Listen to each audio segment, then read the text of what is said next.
Everyone, एक बार फिर से आप सभी का स्वागत करता हूं आपके अपने favourite YouTube channel RL learning classes पे। तो आज हम लेके आए परसेंटेज का पार्ट 3 और हम पढ़ेंगे कुछ रूल्स के बारे में। चलिए स्टार्ट करते हैं वीडियो। और अगर आपने इससे पहले मेरे 2 वीडियोस नहीं देखे परसेंटेज के तो वो प्लीज वो वीडियो भी देख लीजिएगा। चलिए स्टार्ट करते हैं परसेंटेज। और ठंडी बहुत बढ़ गई है तो अपना ध्यान रखिए। चलिए प्रोडक्ट स्टेबिलिटी रूल, इसको हम पढ़ेंगे। प्रोडक्ट स्टेबिलिटी रूल क्या होता है, ठीक है। तो जस्ट एन एग्जांपल अगर हम लोग लेते हैं तो अगर एरिया होता है किसी भी चीज का क्या, रेक्टेंगल का एरिया क्या होता है, लेंथ इनटू ब्रेथ, ठीक है। तो अगर हम लोग प्रोडक्ट स्टेबिलिटी रूल ये कहता है कि अगर हम लोग एरिया को कांस्टेंट रखते हैं और लेंथ को अगर इंक्रीज करते हैं, बढ़ाते हैं, तो यानी कि बी को यानी कि ब्रेथ को हमको कम करना पड़ेगा। कैसे? जैसे कि अगर एरिया हमारा कांस्टेंट है और लेंथ को हम क्या कर रहे हैं, प्लस 25% इंक्रीज कर रहे हैं, ठीक है। तो जाहिर सी बात है कि चौड़ाई को यानी कि ब्रेड्थ को हमको कम करना पड़ेगा। कितना कम करना पड़ेगा वो बात का मैटर है, लेकिन खुद देख लीजिए आप कि कांस्टेंट है, ये इतना बढ़ाया जा रहा है तो ये घटाया जाएगा, अगर ये बढ़ेगा तो ये घट जाएगा। सिंपल सी बात है भाई, दो चीजें हैं उनको बराबर करने के लिए आप कैसे मैनेज करेंगे। चलिए एक एग्जांपल के थ्रू पे हम समझते हैं। देखिए अगर कोई रुपए लिए है 100 रुपीज है, ठीक है, 100 लिए। अब इसमें वो चेंज करता है प्लस 25% का।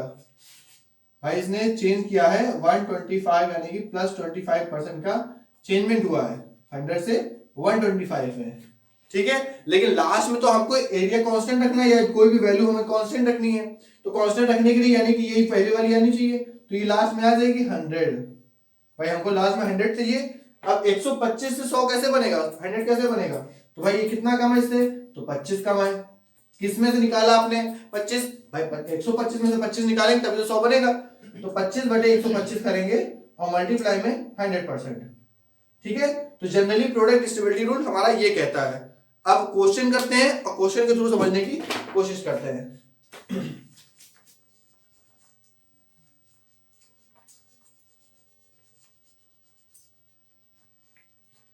ठीक है, चलिए पहला क्वेश्चन क्या कहता है हमारा, यदि एक आयत की लंबाई 16 से 2/3% बढ़ाई जाती है तो क्षेत्रफल को स्थिर बनाए रखने के लिए चौड़ाई में कितने % की कमी आवश्यक होगी। समझ गए आप लोग? चलिए तो इन क्वेश्चन को आपको टैकल कैसे करना है उस पर चलते हैं हम लोग। लेंथ हमारी कितनी दी गई है, 16 होल 2/3%। अब पिछले वीडियो में हमने इसकी फ्रैक्शन आपको लर्न कराई है, आपने लर्न कर ली होगी तो बहुत अच्छी बात है, नहीं तो इसको एक बार मैं निकालने का आपको तरीका बता देता हूं। तो 16 का 3 में मल्टीप्लाई कितना होगा, 48 और 2 50। तो 50/3 और परसेंटेज का मतलब होता है डिवाइड में 100, ठीक है। तो ये 50 से 100 कट गया तो आंसर आ गया 1/6, ठीक है।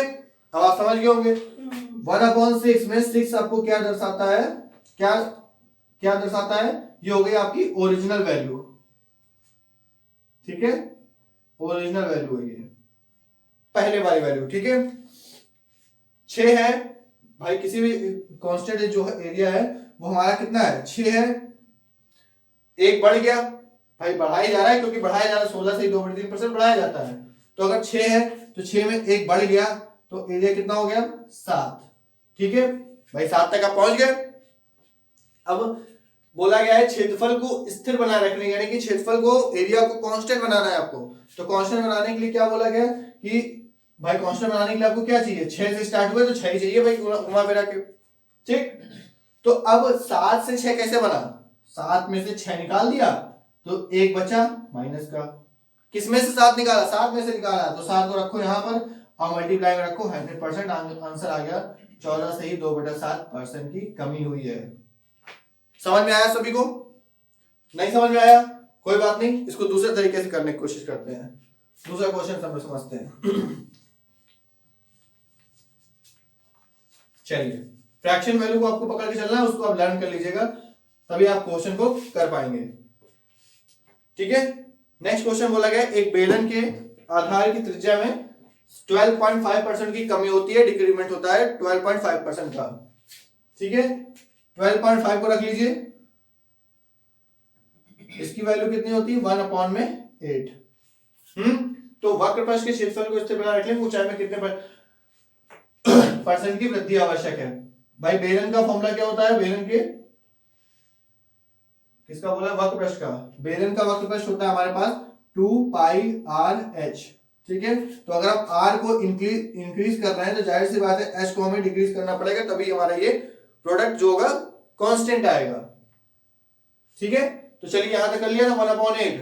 अब बोला गया है वक्रपृष्ठ स्थिर बनाए रखने की ऊंचाई में कितने परसेंट की वृद्धि करनी पड़ेगी, बढ़ाना पड़ेगा, ये तो माइनस है, ठीक है।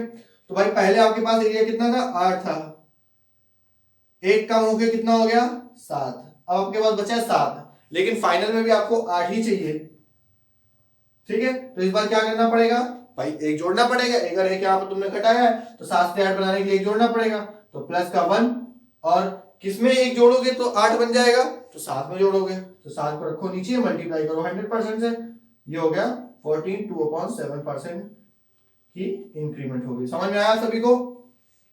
तो ये कहलाता है प्रोडक्ट स्टेबिलिटी रूल। अब आपको पेपर में आएगा, एग्जाम में आएगा, तो आपको समय टाइम बचाना है, तो आप क्या ऐसे करेंगे, बिल्कुल नहीं करेंगे, आप इसका एक छोटा सा फॉर्मूला तैयार रखेंगे और उससे करेंगे, ठीक है। तो चलिए उस कैसे करेंगे आप लोग देखिए, जितना आपको पास परसेंटेज दिया जाए, कितना दिया गया परसेंटेज, जैसे कि पहले वाले का आंसर दिया गया था 16 से 2/3%, 16 से 2/3% की फ्रैक्शन वैल्यू 1/6, जहां 1/6 देखा, ठीक है, और बढ़ाया जाता है, इसको प्लस रख लो, आंसर में माइनस कर दो, दोनों को ऐड कर दो 7 और मल्टीप्लाई कर दो 100 से, बस इतना ही आपको करना है। आंसर आ गया 14 से 2/7%। देखिए कितना इजी था आप सभी के लिए, समझ में आया, नहीं समझ में आया दोबारा देखते हैं। चलिए यहां पर बोला गया था 12.5% की कमी होती है, 12.5% का मतलब 1/8, ठीक है, और कमी हुई है तो हमने माइनस लगा लिया अपनी समझ के लिए। अगर यहाँ माइनस है तो हमें आगे उसमें बढ़ाने के लिए +1 करना पड़ेगा, किसमें करना पड़ेगा, 8 में से 1 घटा दीजिए भाई, इस बार माइनस लगा तो 8 में से 1 कम कर दिया हमने, तो 7 कर दिया और आंसर लिख लिया 100% से, तो आंसर आ गया 14 से ही 2/7%। देखिए आप सभी को समझ में आया, यही हमने दोनों के आंसर निकाले थे, आई होप आप सभी को समझ में आ गया होगा। तो अब हम इसके बाद आगे बढ़ते हैं प्रोडक्ट स्टेबिलिटी रूल के, ठीक है। तो चलिए बने रहिए हमारे साथ।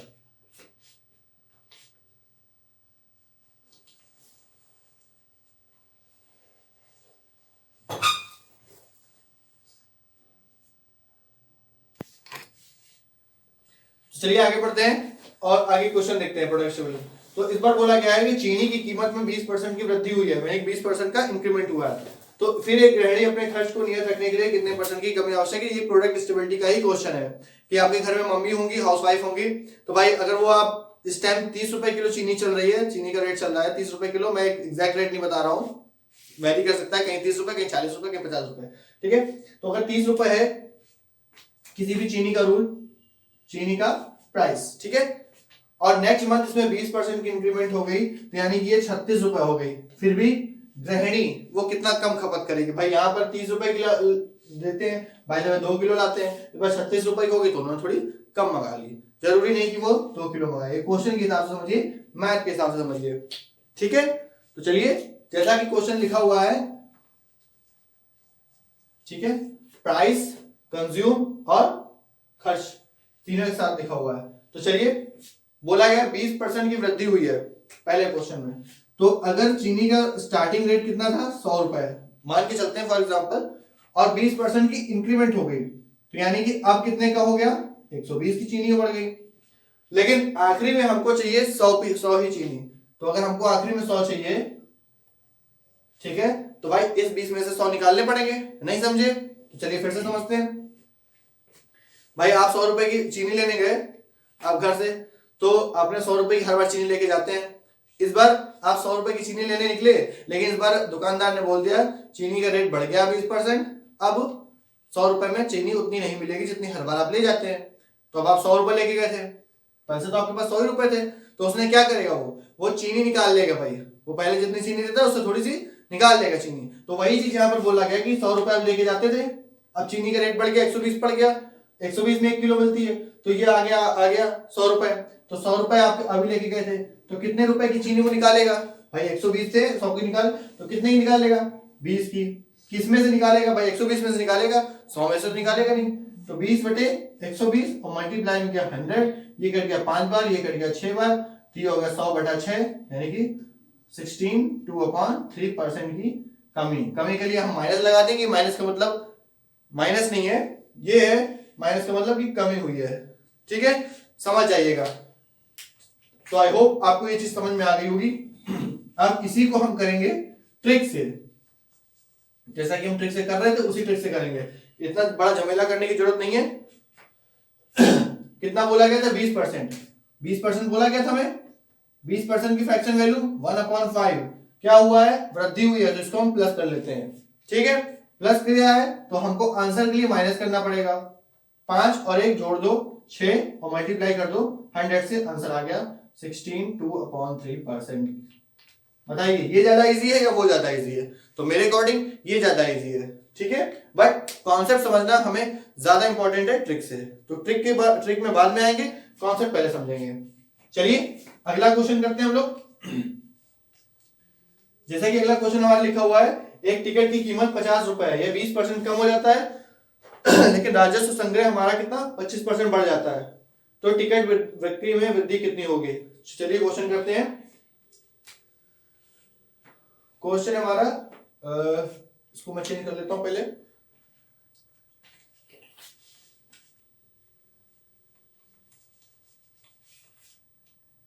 ठीक है, चलिए प्राइस लिख लेते हैं हम लोग एक तरफ, कितने एक टिकट की कितनी प्राइस है उस हिसाब से। एक तरफ सेल लिख लेते हैं कितनी सेल हुई है, और एक लिखते हैं रिव्यू कलेक्शन। ठीक है, कितना राजस्व संग्रह हुआ। ठीक है, तो चलिए अब बताइए, एक टिकट की कीमत 50 रुपए या 20% कम हो जाता है लेकिन कितने संग्रह बढ़ जाता है। अब टिकट में आइए बात। ठीक है, इस क्वेश्चन को समझने की कोशिश करते हैं। कोई मूवी चल रही है, ठीक है, बहुत अच्छी खासी गई है, ब्लॉकबस्टर गई है, ठीक है, उसके लिए आपको सीटें मिलना बहुत मुश्किल हो जाता है। सीटें मिलना मुश्किल हो जाता है और उसका रेट भी हाई हो जाता है। देखिए अगर 20% रेट हाई हो गया, बाय द वे 100 रुपए की मिलती थी वो टिकट पहले, आपने किसी और मूवी में देखा 100 की मिलती थी, अब वो 120 की मिलती है। क्यों? क्योंकि पिक्चर बहुत अच्छी चल गई, आप नहीं लेंगे तो कोई और लेगा। तो ये यहां से दोनों परसेंट इंक्रीमेंट हो जाएगा दोनों बार। भाई यहां पर भी इंक्रीमेंट होगा और यहां पर भी इंक्रीमेंट होगा, क्योंकि प्राइस और सेल में जो भी चीज बढ़ेगी वो हमें रिव्यू कलेक्शन में फायदा ही देगी। समझ गए आप सभी? अब देखिए, इस बार पिक्चर कोई फ्लॉप लगी थी कोई फ्लॉप पिक्चर लगी थी, चल भी नहीं रही थी, उसने टिकट भी कम कर दी है। उसने 100 की बजाय इस बार उसने 80 रुपए लेना शुरू कर दिया, 80 रुपीज। बट फिर भी उसने क्या बोला, राजस्व कलेक्शन में राजस्व बढ़ जाता है। हाँ भाई 80 रुपए देना शुरू कर दिया, तो कुछ लोगों का मन आ गया, सोचा चलो 80 रुपए है, चलो देख लेते हैं। तो कुछ पहले ना कुछ से अब कुछ होना ज्यादा बेटर है। तो अब टिकट बिक्री में वृद्धि कितनी हुई, बस यही क्वेश्चन हमारा कहता है। बस आप समझ गए होंगे। तो चलिए अब क्वेश्चन करते हैं। क्वेश्चन मानते हैं एक टिकट की कीमत कितनी है 100 रुपए, तो चलिए हम 100 मानते हैं। ठीक है, 20% कम हो गया, 100 की टिकट थी, अब 20% कम हो गई, तो अब टिकट की कीमत हो गई 80 रुपए। लेकिन लास्ट में जो राजस्व है हमारा, यानी कि रिव्यू कलेक्शन, वो हमारा 25% बढ़ गया, यानी कि हम 100 रुपए की टिकट अब हम 125 की बेच सकते हैं। ठीक है, अब इसमें कितना डिफरेंस है वो आप बताइए। 80 से हम 125 कैसे पहुंचेंगे? तो भाई यहां से 25 और यहां से 20, यानी कि 45, और 80 से 125 बढ़ा है तो प्लस हुआ है, तो प्लस 45। डिवाइड में क्या रखेंगे 80 और मल्टीप्लाई 100।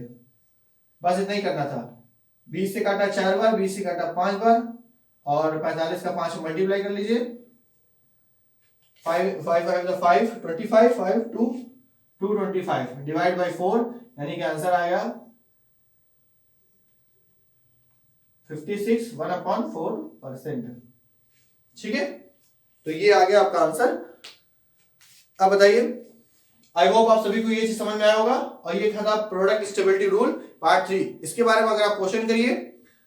आज के वीडियो को सही समाप्त करते हैं। कुछ कमेंट करना हो कमेंट करिए, पसंद आया तो लाइक करिए, शेयर करिए अपने दोस्तों के साथ, और चैनल पर नए सब्सक्राइब जरूर करिए।